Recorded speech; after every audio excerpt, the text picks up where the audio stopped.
This is Infotech Network, Africa's leading ICT program on television. The focus of this year 2016 Nigeria Digital Agenda was Beyond Oil, ICT a veritable alternative.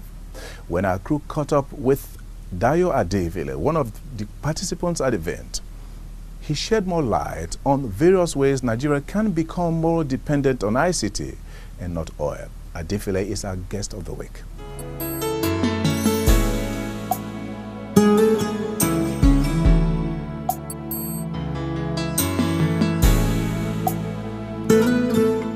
At the third edition of the Nigerian Digital Agenda Forum, the theme, Beyond Oil, ICT, a veritable alternative.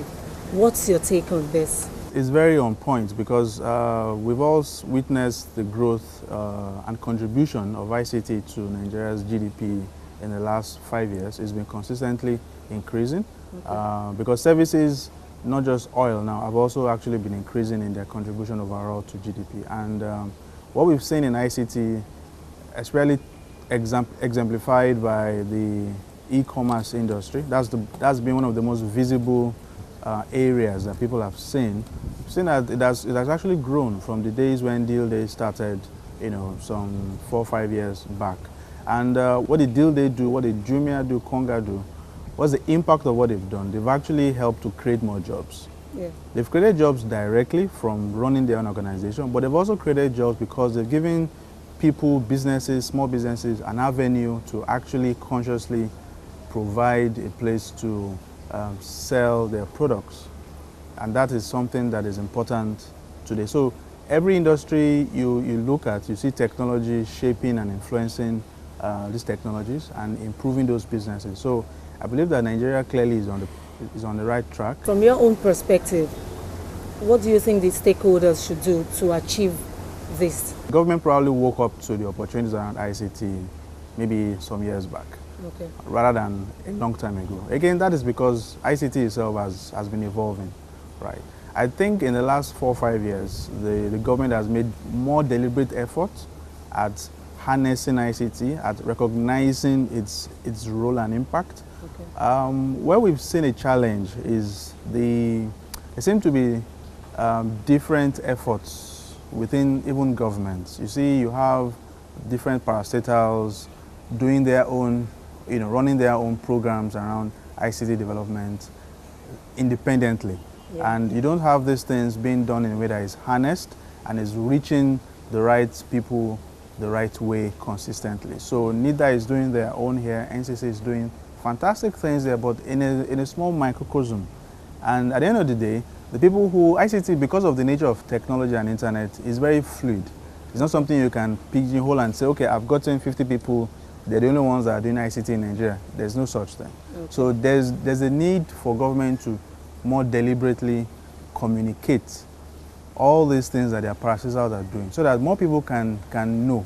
And the communication has to be consistent. So through radio, digital, whatever. You see, if you want to transform an economy and make sure that you are getting the best of ICT, you have to make sure that the people you call the masses, right, understand where to go for advisory, where to go for funding, where to go for support, where to go for partnerships.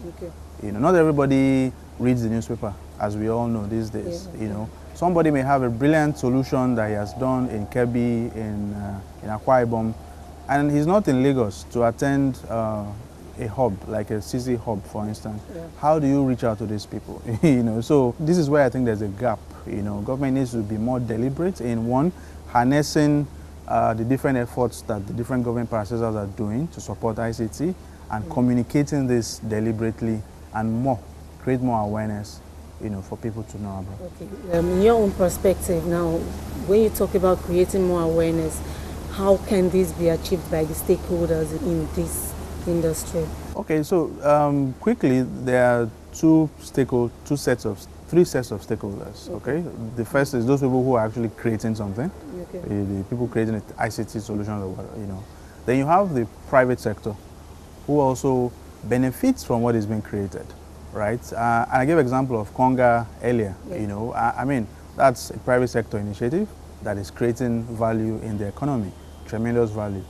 Right, and then you then have government, who is to facilitate an enabling environment and when necessary support, right? So what we feel needs to be done is that we need to bring 1, 2, and 3 deliberately together, more often, more regularly, and across the nation, right? And then you also need, like I said before, communication that will reach these people. So if NCC, like at the forum that we just had held, recently, the NCC spokesperson, the representative of the executive vice chairman, spoke clearly about some of the initiatives they were doing, but half the audience had no idea about what they were doing, and they were doing very good stuff.